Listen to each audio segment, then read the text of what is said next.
No sé si sabéis quién es Nick Fuentes, pero sus opiniones están resquebrajando el movimiento MAGA. Y lo que dices de dejar el interés tribal por el interés del conjunto es totalmente cierto. Es la única manera en que el país se mantendrá unido. Exacto, esa es mi preocupación.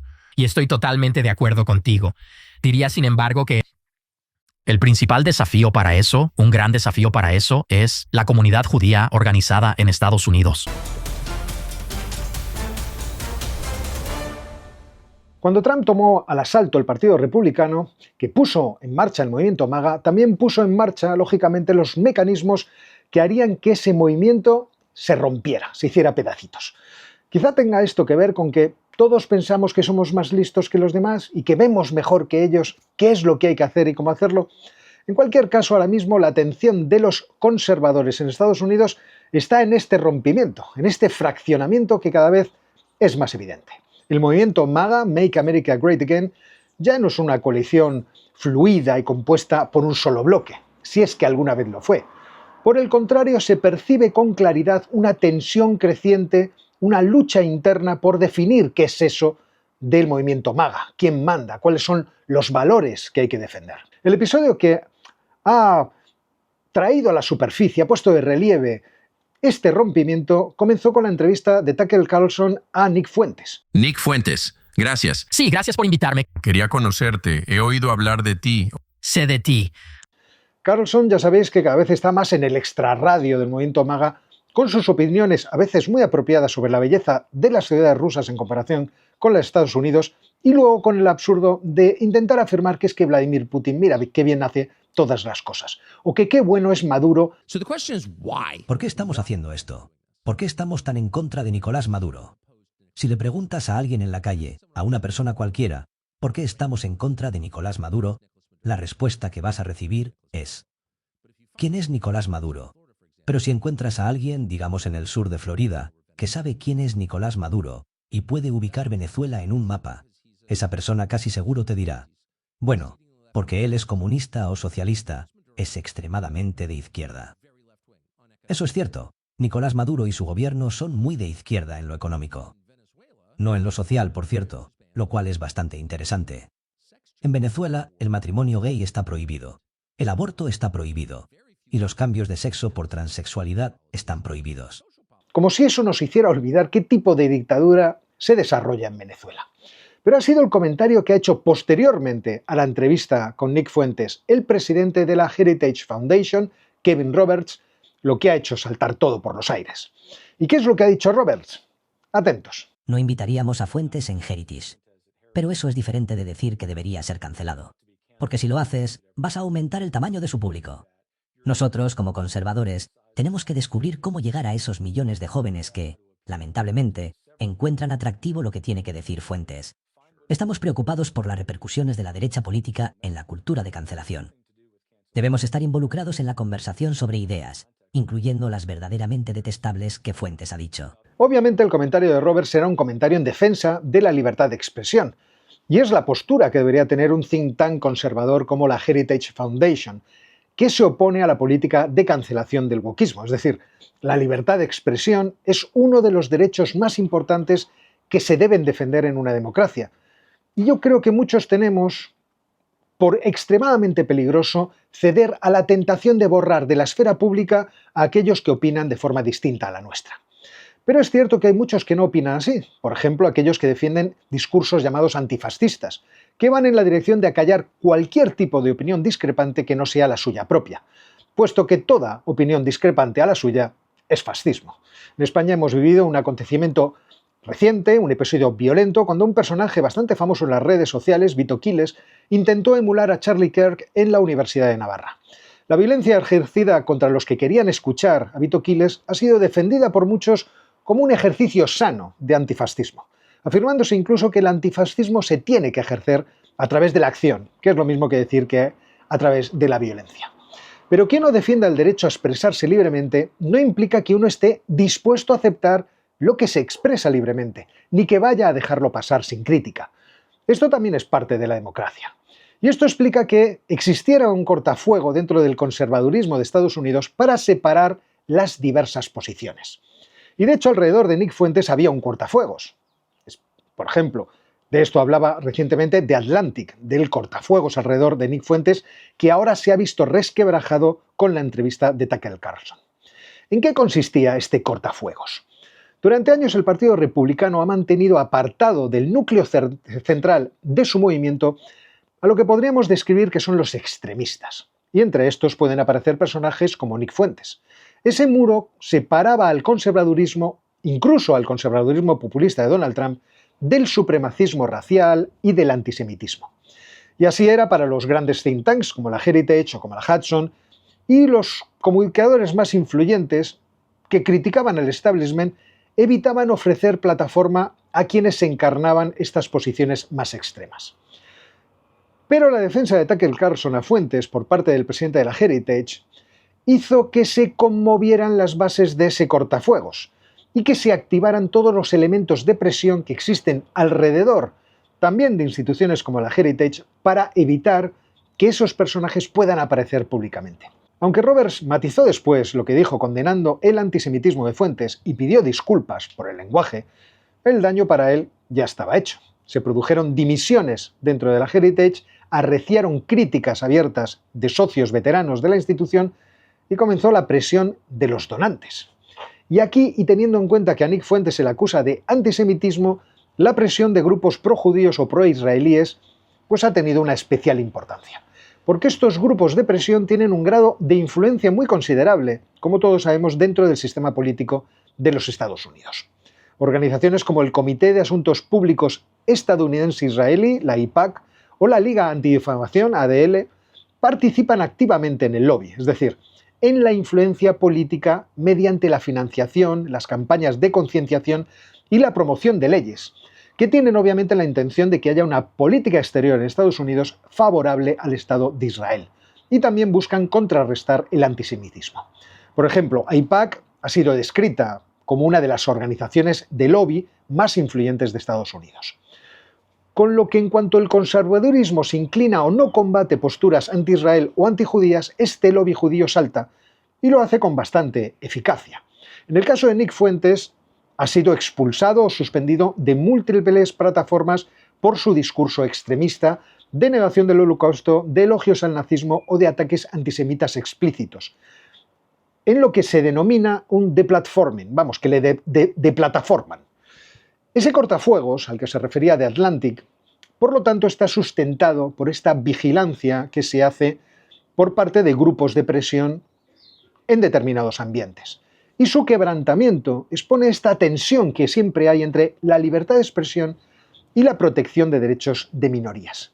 Pero es que aquí también asoma la guerra civil dentro de la derecha de Estados Unidos, entre un ala institucional que intenta fijar líneas rojas, como por ejemplo el antisemitismo y el supremacismo, y un ala mediático populista que defiende que se vaya más lejos, que hay que ir a medidas más radicales, y que nunca se ve limitada por ninguna restricción, puesto que no quieren gobernar.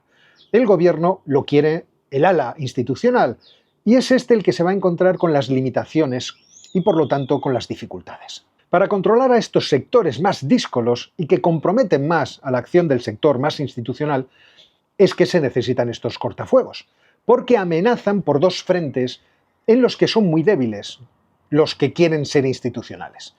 Primero, porque muestran las limitaciones que tienen las propuestas populistas. Los populistas, en general, más tarde o más temprano, acaban reconociendo que la realidad es mucho más tozuda y mucho más inamovible que sus ideales, sean estos los que sean.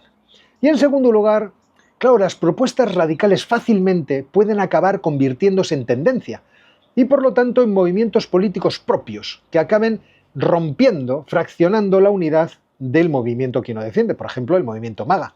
Y esto abriría paso a que los adversarios políticos entren a gobernar. Ayer yo os hablaba del efecto Mamdani y lo que puede producir dentro del Partido Demócrata. Y podemos estar seguros de que en el Partido Demócrata, en lo que es su ala institucional, ya están intentando por todos los medios hacer gestión de daños, teniendo en cuenta lo que se les puede venir encima. Ya sea que esto que se les puede venir encima sea que el ala institucional acabe barrida por un ala más radical de carácter socialista o que el partido se divida en bloques. Porque Mamdani puede ser el Donald Trump de los demócratas, no lo olvidemos. Por eso, los que aspiran a conseguir el poder y sustituir a las élites de sus respectivas organizaciones necesitan de plataformas de comunicación libres en las cuales poderse manifestar. Y en este contexto ha sido divertida esta escena entre Tucker Carlson y Megyn Kelly. Personalmente he visto vídeos de él cuestionando el Holocausto, comparándolo con hornear galletas en el horno, diciendo que no hay manera de que hayas podido matar a 6 millones en 6 años, que es como si hornearas galletas. No hubo 6 millones, no fueron gaseados, dice, como si estuviera refutando el Holocausto. Es horrible. O sea, es un fanático de los nazis, en el sentido más ofensivo.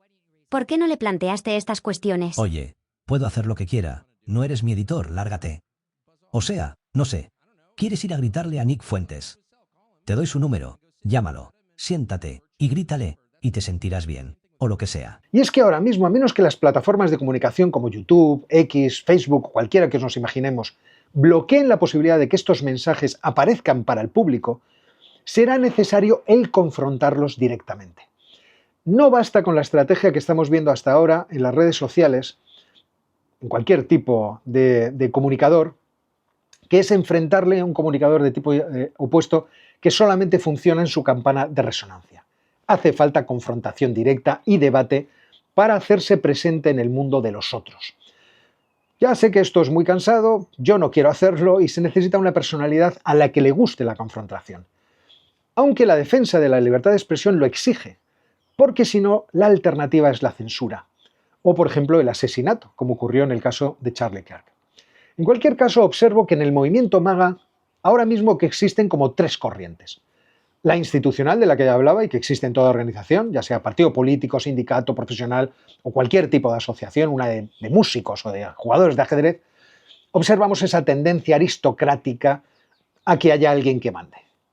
Como resultado, la organización o el partido termina dividido en una minoría que dirige y una mayoría que es dirigida, como decía Robert Mitchell, que fue el que enunció la ley de hierro de la oligarquía. Esa facción estaría compuesta por los que quieren hacer de MAGA un poder político institucional. Y ahí nos vamos a encontrar a legisladores republicanos que se alinean con Trump, incluso por necesidad, y a los think tanks que quieren influir en políticas públicas, pero también a los donantes que buscan resultados concretos. Y por supuesto a los votantes que quieren que su país siga estando gobernado, aunque de acuerdo a sus tendencias ideológicas, pero que esté gobernado. Por lo tanto, su lógica es transformar esa energía populista en formas de gobierno. De manera que no todo se puede romper, no todo puede estar en tela de juicio y se tienen que llegar a acuerdos a veces con los del otro lado. Porque al final hay que ganar elecciones y eso necesita de controlar instituciones, con lo que algunos debates culturales es mejor aislarlos y hacerlos impopulares. Luego están, segundo grupo, los comunicadores populistas, que quieren alimentar a un público que necesita populismo. De esto hablamos poco, pero es también bastante relevante. El populismo no arraigaría si la gente no lo pidiera. Y ahí tenemos a multitud de comunicadores que se convierten en activistas en las redes con magníficos resultados económicos y que viven del discurso radical, del mensaje evidente, que siempre busca atajos para la solución de los problemas. Atajos que suelen ir en contra de lo establecido o de lo que pensamos que es lo asentado. Por ejemplo, que la guerra de Ucrania era inevitable porque se le estaba forzando a Rusia a empezar a pegar tiros y esto era así. O que todos los males del mundo se pueden resolver con una acción decisiva de los Estados Unidos. O que todo está regido por poderes ocultos. Que en todo hecho siempre existe alguien que dice hay una conspiración.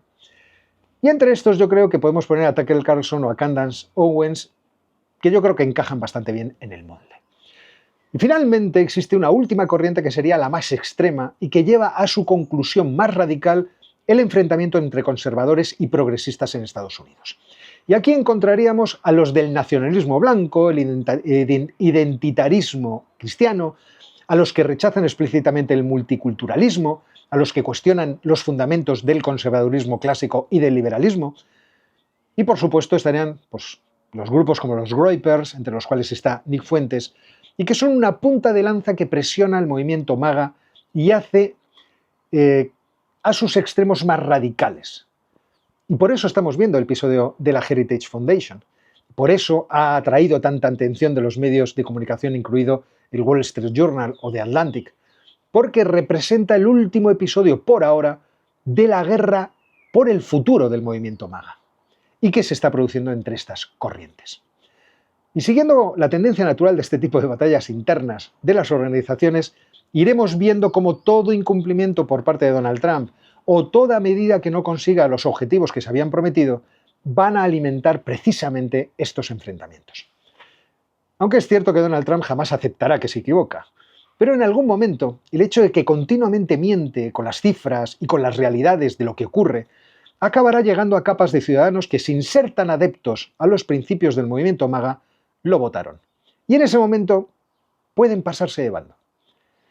Pero ahora es el momento de que vosotros opinéis. ¿Qué pensáis de estas cuestiones? ¿Cuáles son de las tres corrientes internas de MAGA la que creéis que va a definir el rumbo de este movimiento en los próximos años? ¿Pensáis que un movimiento que abraza corrientes identitarias radicales puede mantener la gobernabilidad en Estados Unidos y su influencia institucional? ¿O está destinada a ser marginal y a restarle votos a Donald Trump? ¿El caso de la Heritage Foundation os parece un accidente interno, es decir, una torpeza, o el síntoma de que todo el sistema político está vigilado por grupos de poder? En cualquier caso, si os ha parecido útil este análisis, suscribíos al canal, activad la campanita y compartid este vídeo en vuestras redes sociales. Y para terminar, ¿no tenéis la sensación de que falta tiempo para hacer todo lo que os gustaría para generar PIB? A mí, desde luego. Así que, chicos, a generar PIB, que yo busco la puerta de salida y os aseguro que nos veremos muy pronto.